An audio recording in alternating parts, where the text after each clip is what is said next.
Halo, saya Rara. Hari ini akan menerangkan tentang modul 1, 2, 3 Pendidikan Bahasa Indonesia di SD.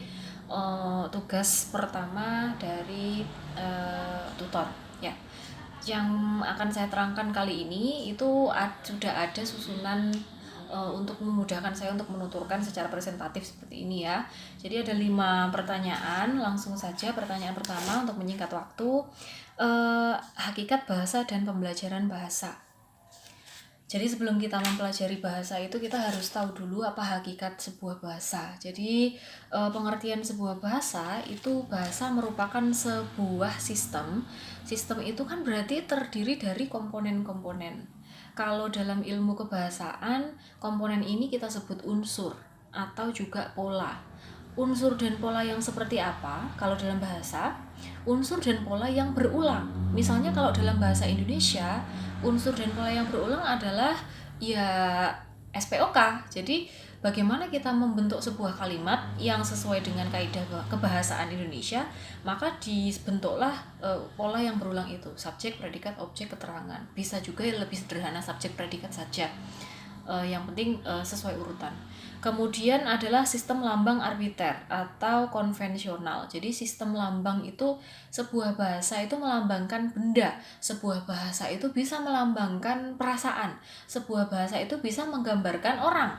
Jadi misalnya kita bahasanya benda yang berwarna merah, ada bintik-bintiknya dengan ada daunnya yang di atas, warnanya seperti itu, rasanya kecut, dia adalah tumbuhan, adalah buah-buahan, maka yang akan tergambar di kita itu adalah stroberi. Di stroberi itu adalah buah yang tergambar seperti tadi ya. Atau sebaliknya, ketika kita menyebut aku mau stroberi, nah orang yang kita ajak bicara seperti itu pasti di benaknya langsung, oh dia meminta saya untuk membelikan stroberi gitu ya, sehingga itu adalah sebuah simbol. Atau ketika kita bilang kursi, maka itu adalah benda yang kita gunakan untuk duduk dan lain sebagainya.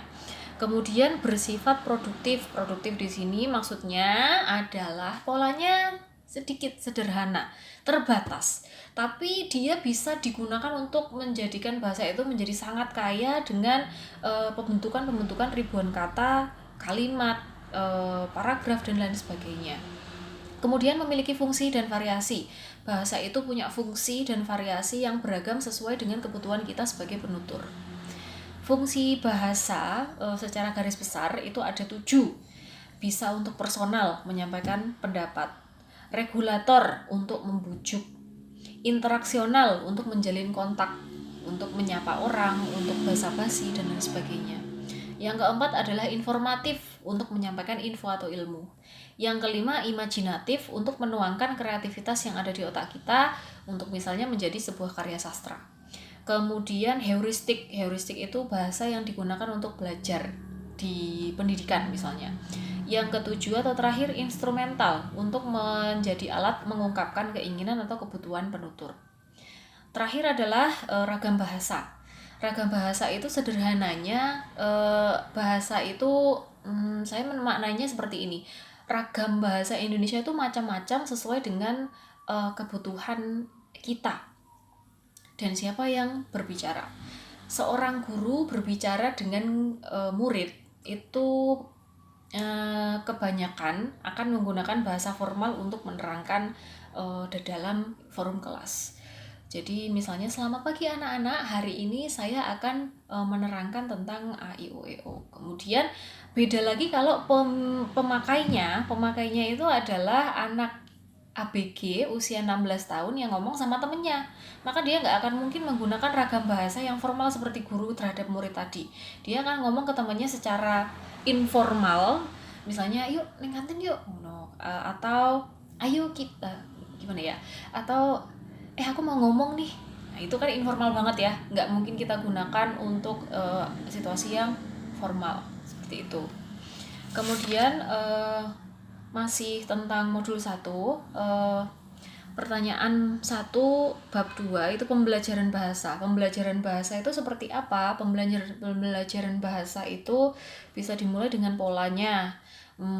secara langsung semua komponen sistem dan keterampilan dipelajari secara terpadu bisa, atau belajar secara alami dan langsung pada konteks otentik, jadi langsung terjun ke lapangan yang menuturkan bahasa tersebut. Yang ketiga, belajar secara bertahap sesuai kebutuhan. Jadi kalau anak SD sampai sini aja, kalau SMP nanti naik lagi lebih dalam lagi dan seterusnya. Kemudian belajar secara melalui strategi uji coba juga bisa, jadi trial error. Pembelajaran bahasa, dimulai dari mana kita belajar bahasa? Dari belajar bahasa itu apa? Bahasa apa yang akan saya pelajari? Apa saja yang dapat saya dapatkan ketika saya bisa menguasai bahasa? Kemudian di dalam bahasa itu komponennya apa saja? Komponennya ada 4 ya, semua bahasa. Jadi berbicara, mendengar, membaca, dan menulis. Kemudian langsung ke pertanyaan kedua, apa pengaruh penguasaan bahasa pertama dan kedua siswa di sekolah dalam memahami materi? Ini saya cerita saja secara garis besar. Siswa yang ada di SD saya itu bahasa pertamanya adalah bahasa Jawa kebanyakan, tapi ada pula yang mereka bahasa pertamanya ada 2, yaitu bahasa Jawa sama bahasa Indonesia, tapi kebanyakan bahasa Jawa. Jadi meskipun dia bahasa pertamanya bahasa Indonesia juga, tapi mereka ngomong bahasa Indonesia itu tidak lebih lancar daripada penggunaan bahasa Jawa. Jadi saya ngomongnya kebanyakan anak-anak itu bahasa pertamanya adalah bahasa Jawa. Ada juga yang disertai bahasa Indonesia. Sedangkan bahasa kedua mereka di SD saya yang dipelajari secara formal karena dia bahasa kedua itu adalah bahasa Inggris dan bahasa Arab. Pengaruhnya apa? Pengaruhnya adalah kebanyakan dari mereka itu menyamakan pola kalimatnya. Misalnya di dalam bahasa Indonesia, baru-baru ini saya barusan mengajar kosakata yang ada di dalam bulan Ramadan, tapi dalam bahasa Inggris. Misalnya kata bulan Ramadan itu saja. Kalau bahasa Indonesia kan bulan Ramadan, jadi bulannya dulu disertai namanya di belakang. Sedangkan dalam bahasa Inggris polanya tidak sama. Jadi namanya dulu, baru bulannya di belakang. Bulan Ramadan, bahasa Indonesia. Ramadan month itu adalah bahasa Inggrisnya. Anak-anak, ketika saya tanya bahasa Inggrisnya bulan Ramadan apa anak-anak? Ya mereka akan menjawab month Ramadan, sama dengan bahasa Indonesia. Itu yang pertama pengaruhnya. Yang kedua adalah pasti ya, sama kayak saya nih. Bahasa pertama saya adalah bahasa Jawa. Bahasa Indonesia juga sih, cuma tidak terlalu saya gunakan sehingga logatnya, medok-medoknya bahasa Jawa masih terpakai sampai sekarang. Begitu juga dengan anak-anak, penuturan dalam bahasa kedua mereka yaitu bahasa Inggris misalnya itu masih dipengaruhi oleh lidah orang Jawa gitu ya, sangat umum lah, dan itu nggak apa-apa. Kemudian itu pengaruhnya. Terus pertanyaan ketiga, ceritakan tentang pengalaman guru dalam menerapkan metode atau teknik pembelajaran bahasa yang bisa atau mudah diikuti oleh siswa. Ini kita langsung ke catatan modul ketiga. Jadi ada pendekatan, metode, dan teknik pembelajaran. Metodenya itu ada direct, natural, reading, sama elective. Metode yang mudah digunakan ya. Kalau direct itu tidak terlalu saya gunakan karena nggak mungkin juga saya menggunakan langsung bahasa Inggris, saya guru bahasa Inggris ya, kepada anak-anak yang bahasa ibunya bahasa Jawa dan mereka bahkan bahasa Indonesia saja itu masih perlu latihan untuk menggunakannya.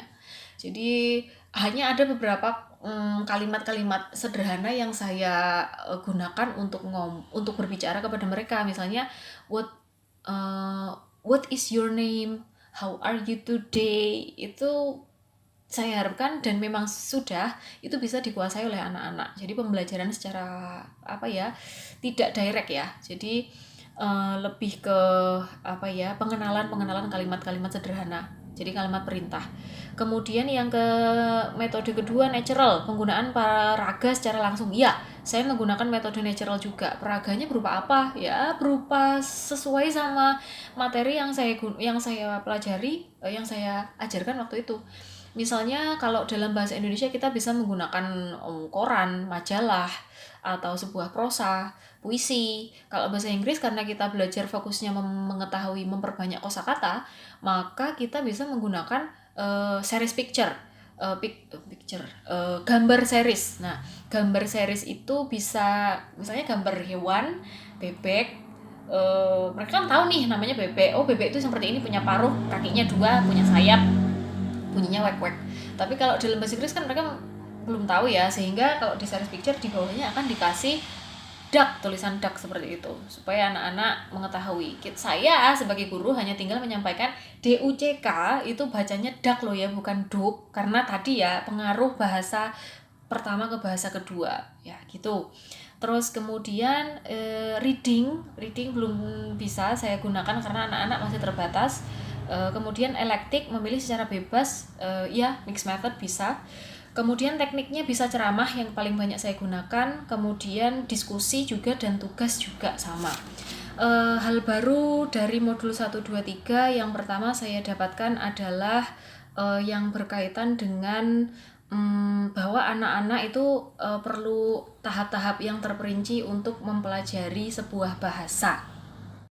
Jadi tahap-tahap terperinci anak-anak untuk mempelajari sebuah bahasa, jadi dimulai dari 0 tahun itu dia itu blabbering saja itu sudah menjadi bagian dari perkembangan bahasa. Itu hal baru yang saya dapatkan. Jadi semuanya spesifik, ada saat-saatnya. Yang kedua juga termasuk bahwa bahasa satu itu mempengaruhi bahasa yang kedua dan seterusnya. Kemudian keterkaitan modul 1, 2, 3 berkaitan dengan gini. Modul 1 itu tentang dasarnya bahasa, pengertian, hakikat, tujuan, fungsi. Modul kedua itu tentang bahasa apa yang kita bicarakan ini, bahasa satu dan bahasa kedua. Sedangkan modul ketiga, metode seperti apa yang bisa kita gunakan untuk menguasai bahasa 1 dan 2 tadi. Gitu. Jadi yang pertama adalah pengertian secara garis besar, payung besarnya, kemudian yang di bawah itu bahasa apa saja, bahasa ibu dan bahasa kedua. Kemudian yang terakhir adalah metode teknik pendekatan pembelajaran bahasa yang bisa digunakan praktikal di dalam ranah kelas. Demikian dari saya. Terima kasih sudah ada kesediaan untuk mendengarkan. Wassalamualaikum warahmatullahi wabarakatuh.